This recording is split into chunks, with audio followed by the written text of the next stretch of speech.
اور اللہ کے نبی صلی اللہ علیہ وسلم نے قرآن مجید کے اندر بے شمار آیت کے اوپر اس کے تعلق سے ذکر کیا، اور یہ ایک ایسا موضوع ہے جس موضوع کے تعلق سے مسلمانوں کا ایک گروہ ایسا ہے جس کے تمام عقائد خواب کے اوپر ڈیپینڈ ہے، اور وہ خواب کی دنیا کے ذریعہ لوگوں کو بیوقوف بناتے ہیں۔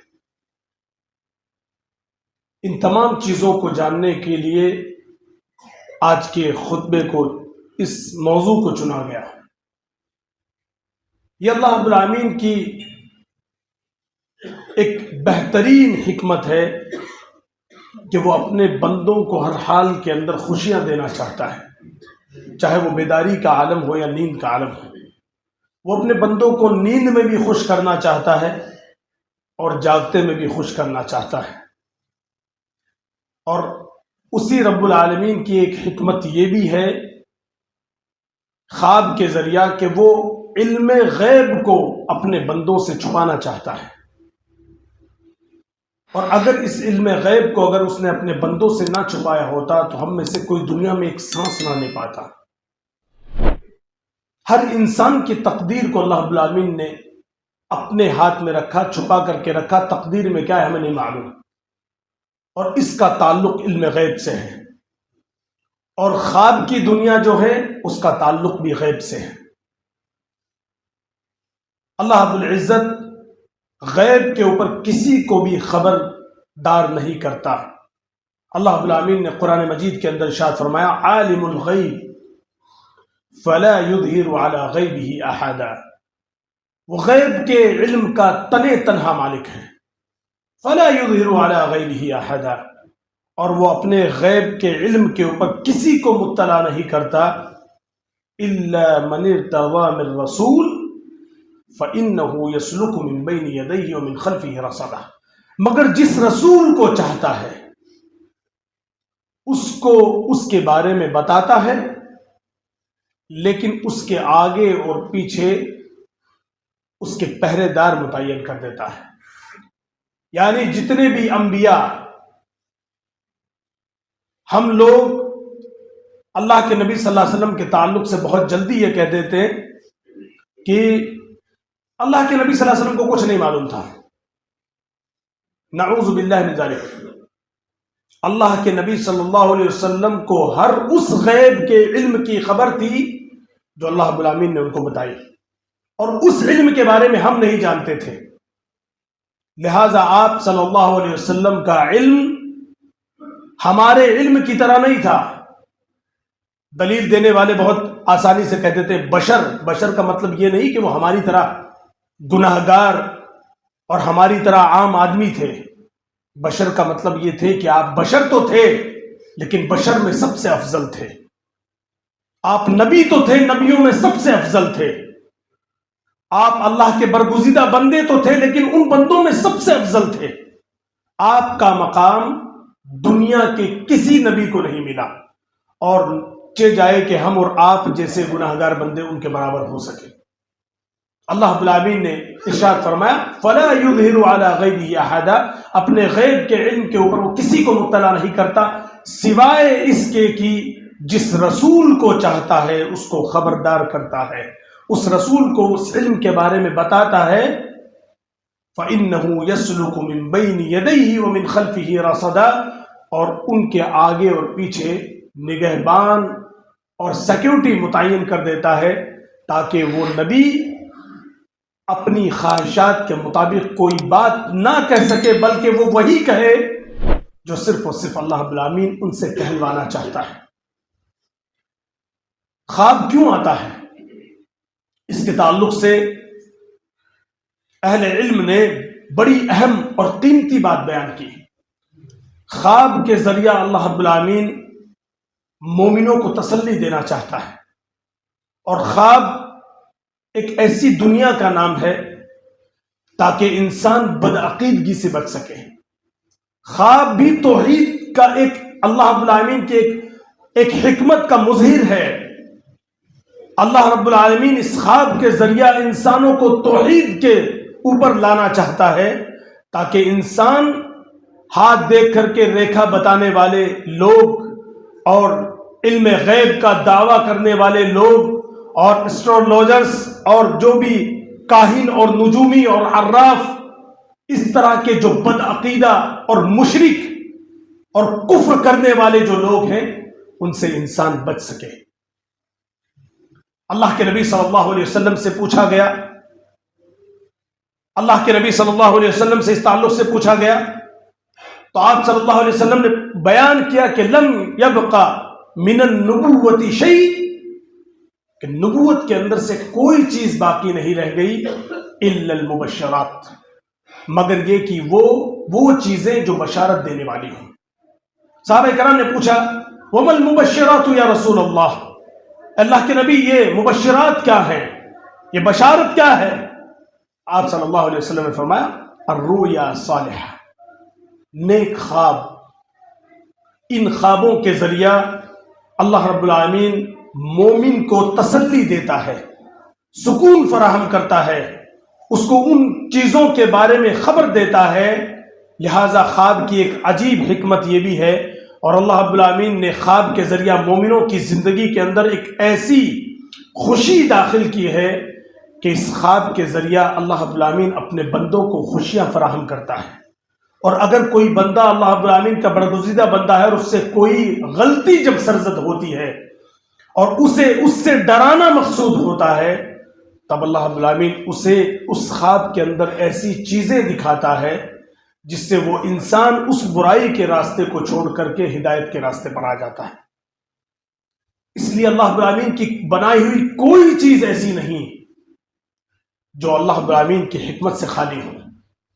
اور اس تعلق سے اللہ کے نبی صلی اللہ علیہ وسلم کی بے شمار حدیثیں موجود ہیں، اور اللہ رب العالمین نے قرآن مجید کے اندر اللہ رب العالمین نے اس تعلق سے کئی جگہوں پر انبیاء کو خوشخبری دی، انبیاء کو خواب دکھائے، اور یہ انبیاء کے جو خواب ہوا کرتے تھے یہ وحی کا حصہ ہوا کرتے تھے۔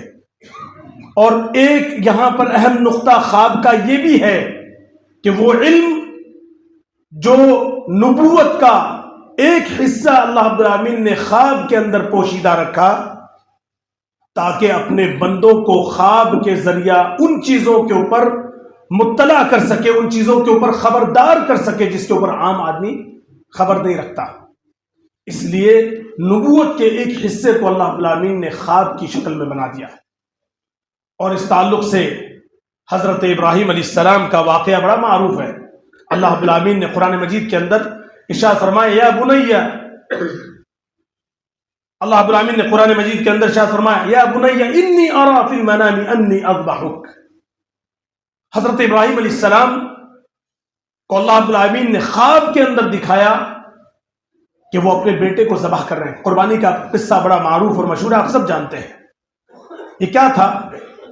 خواب تھا، اور حضرت ابراہیم علیہ السلام نے اپنے بیٹے سے کہا کہ اے میرے بیٹے، میں دیکھ رہا ہوں کہ میں تمہیں خواب میں ذبح کر رہا ہوں۔ اور مقصود یہ تھا کہ حضرت ابراہیم علیہ السلام اس خواب کی تکمیل کے لیے جائیں اور اپنے بیٹے کو ذبح کریں۔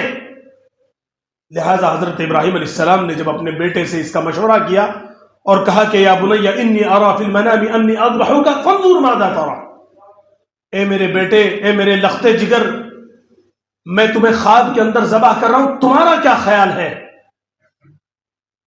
قربان جائیے اولاد کی تربیت کے اوپر جواب آتا ہے یا ابت فعل ما تؤمر ستجدنی انشاءاللہ من الصابرین۔ ابا کر گزریے، مجھے آپ صبر کرنے والوں میں سے پائیں گے۔ اللہ ہماری اولادوں کو ایسا بنا دے، ہمیں اپنے والدین کے لیے ایسا بنا دے۔ یہ خواب تھا، اور انبیاء کے خواب سچ کے علاوہ کچھ اور نہیں ہوا کرتے ہیں۔ اور اسی خواب کا جب حضرت ابراہیم علیہ السلام نے اپنے اس خواب کو مکمل کیا تو اللہ رب العالمین نے اس خواب کی تکمیل کرنے کی وجہ سے ان کو جو انعام دیا، قیامت تک آنے والے، قیامت کی صبح تک ان کا ذکر اللہ رب العالمین نے قرآن مجید کے اندر خیر کے ساتھ محفوظ کر دیا۔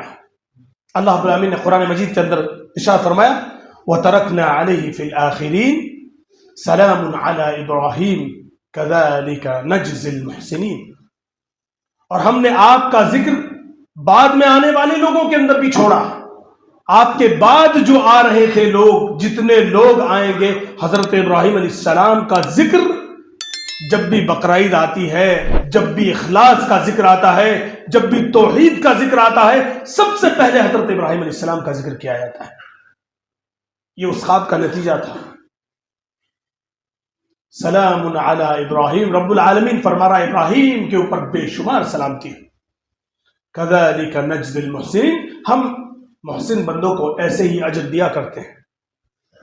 یہ وہ چیز تھی جو خواب سے شروع ہوئی تھی. اسی طرح سے حضرت یوسف علیہ السلام کا قصہ لے لیجیے آپ. حضرت یوسف علیہ السلام کی زندگی کا جو معاملہ شروع ہوا، خواب سے شروع ہوا. حضرت یوسف علیہ السلام ابھی بچے ہیں، چھوٹے ہیں، اور آپ خواب کے اندر دیکھتے ہیں حضرت یوسف علیہ السلام نے اس کے تعلق سے اللہ رب العالمین نے قرآن مجید کے اندر جو ذکر کیا، فرمایا یا ابتی انی رأیت احد عشر کوکبا والشمس والقمر رأیتهم لی ساجدین. سورہ یوسف تفسیر اٹھا کر دیکھ سکتے ہیں آپ. اپنے والد محترم حضرت یعقوب علیہ السلام سے ذکر کرتے ہیں، یا ابتی، اے میرے ابا جان، انی رأیت احد عشر کوکبا والشمس والقمر رأیتهم لی ساجدین. میں نے دیکھا کہ 11 ستارے ہیں اور سورج اور چاند ہیں، اور میں نے دیکھا کہ وہ مجھے سجدہ کر رہے ہیں. یہ کب کی بات ہے؟ بچپن کی. اور اس کے بعد ایک زندگی کا طویل عرصہ گزرتا ہے. حضرت یوسف علیہ السلام کی زندگی میں قسم قسم کے بھونچال آتے ہیں، قسم قسم کی آزمائشیں آتی ہیں، اور یہ آزمائشیں بے انتہا آتی ہیں. کبھی بھائیوں کے ذریعہ آپ کو بھیڑیوں کو کھلا دیا جاتا ہے، جھوٹ بول دیا جاتا ہے، آپ کو کنویں کے اندر ڈال دیا جاتا ہے. آپ جب وہاں پر بادشاہ مصر کے محل میں پہنچتے ہیں، وہاں پر اس کی بیوی کے ذریعہ جو آزمائش شروع ہوئی، پورا قصہ تفصیل کے ساتھ سورہ یوسف میں اللہ رب العالمین نے ذکر کیا. مزید تفصیل کے لیے آپ قرآن مجید کی سورہ یوسف کی تفسیر پڑھ سکتے ہیں.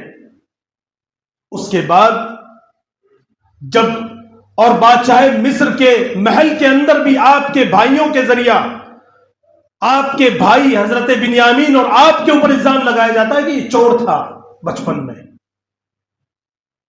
اس کے بعد وقت آتا ہے، اللہ رب العالمین نے قرآن مجید کے اندر ذکر کیا وَرَفَعَ أَبْوَيْهِ عَلَى الْعَرْشِ وَخَرُّوا لَهُ سُجَّدًا. جب وقت آیا اور حضرت یوسف علیہ السلام کو اللہ رب العالمین نے عزت دی، یوسف علیہ السلام کے بھائی اور آپ کے والدین کو جب آپ نے مصر بلایا، تب وہاں پر حضرت یوسف علیہ السلام کے والدین کو آپ نے، حضرت یوسف علیہ السلام نے دونوں کو اپنے تخت پر بٹھایا، اور ان کے بھائی سجدے کے اندر گرے پڑے تھے شرمندگی کے باعث. حضرت یوسف علیہ السلام کہتے ہیں ھذا تأویل رؤیاہ، یہ میرے خواب کی، ابا یہ میرے خواب کی وہ تعبیر ہے جو میں نے بچپن میں آپ کے سامنے ذکر کی تھی. میں نے کہا تھا آپ سے یا ابتی انی رأیت احد عشر کوکبا والشمس والقمر رأیتهم لی ساجدین. میں نے خواب میں دیکھا کہ 11 ستارے مجھے سجدہ کر رہے ہیں. 11 ستارے آج سجدے میں پڑے ہوئے ہیں. والشمس والقمر رأیتهم لی ساجدین، سورج اور چاند موجود ہیں اور آپ میرے لیے، میرے والدین سورج اور چاند ہیں. یہ انبیاء کے خواب کی حقیقت تھی. اور ہمارے نبی جناب محمد رسول اللہ صلی اللہ علیہ وسلم، کسی اعتراض کرنے والے کی طرف سے یہ اعتراض ہو سکتا ہے کہ جب سجدہ کسی اور کے لیے جائز نہیں، تو پھر حضرت یوسف علیہ السلام کے بھائیوں نے ان کے سامنے کیوں سجدہ کیا؟ اس سلسلے میں ایک اہم نقطہ ضرور سمجھ لیں کہ حضرت آدم علیہ السلام سے لے کر حضرت عیسیٰ علیہ السلام کی شریعت تک ایک دوسرے کے لیے احتراماً سجدہ کرنا جائز تھا. اللہ کے نبی صلی اللہ علیہ وسلم کی جب آپ کو شریعت دی گئی، جب آپ کو ملت دی گئی، کتابیں دی گئی، قرآن مجید دی گئی، تب آپ کی ملت کے اندر اور شریعت کے اندر اللہ کے علاوہ کسی اور کو سجدہ کرنا حرام کر دیا گیا. اور اللہ کے نبی صلی اللہ علیہ وسلم کی زندگی کی جب شروعات ہوئی تو بھی خواب سے شروع ہوئی.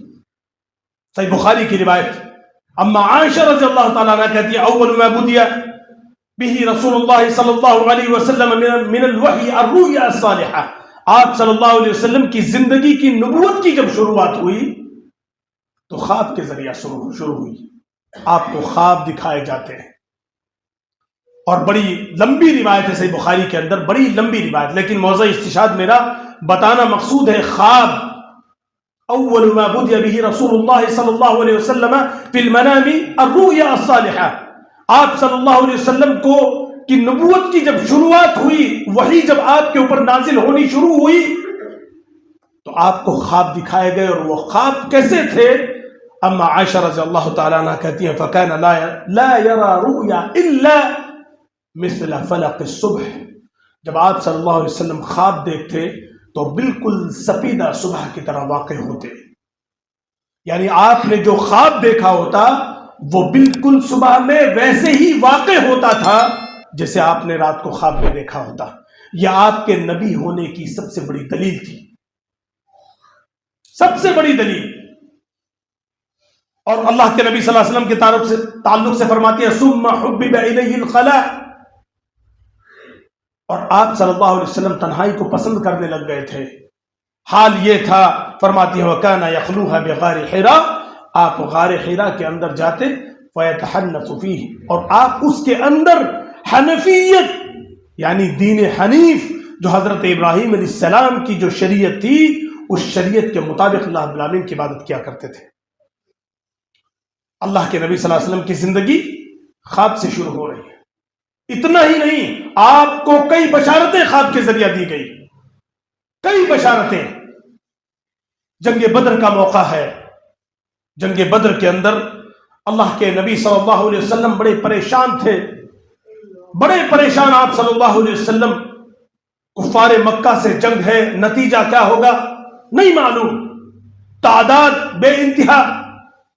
اللہ رب العالمین نے قرآن مجید کے اندر ارشاد فرمایا اذ یریکہم اللہ فی منامک قلیلا ولو اراکہم کثیرا لفشلتم ولتنازعتم فی الامر ولکن اللہ سلم۔ اے نبی، جب ہم نے تمہیں خواب میں، تمہارے خواب میں ان کی تعداد کو کم کر کے دکھایا تھا، کتنی بڑی بشارت تھی، تعداد 1000 تھی، لیکن اللہ رب العالمین نے خواب میں بشارت دی، اللہ کے نبی صلی اللہ علیہ وسلم کو ان کی تعداد کم کر کے دکھائی۔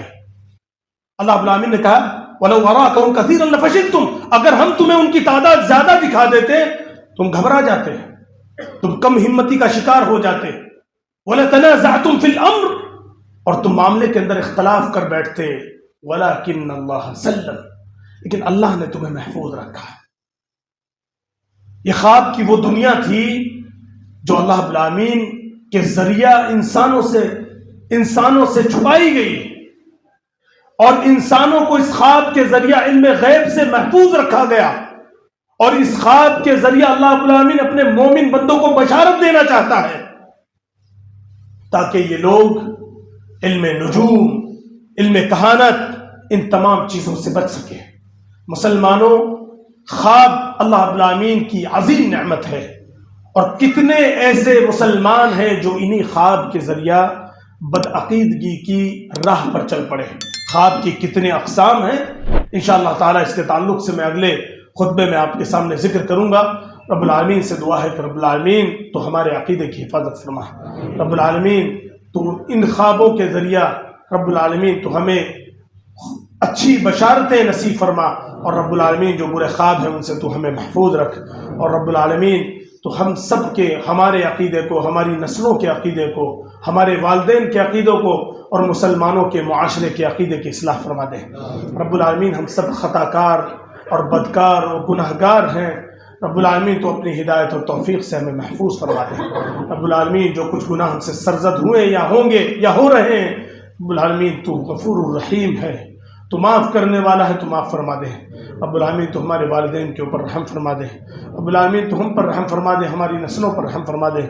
رب العالمین ہم خطا کار ہیں، تو اگر ہم پر رحم نہیں کرے گا تو ہم ذلیل و رسوا ہو جائیں گے۔ ربنا لا تزغ قلوبنا بعد إذ هديتنا وهب لنا من لدنك رحمة إنك أنت الوهاب. رب العالمین تو ہمیں ہدایت کے بعد گمراہی سے محفوظ فرما دے.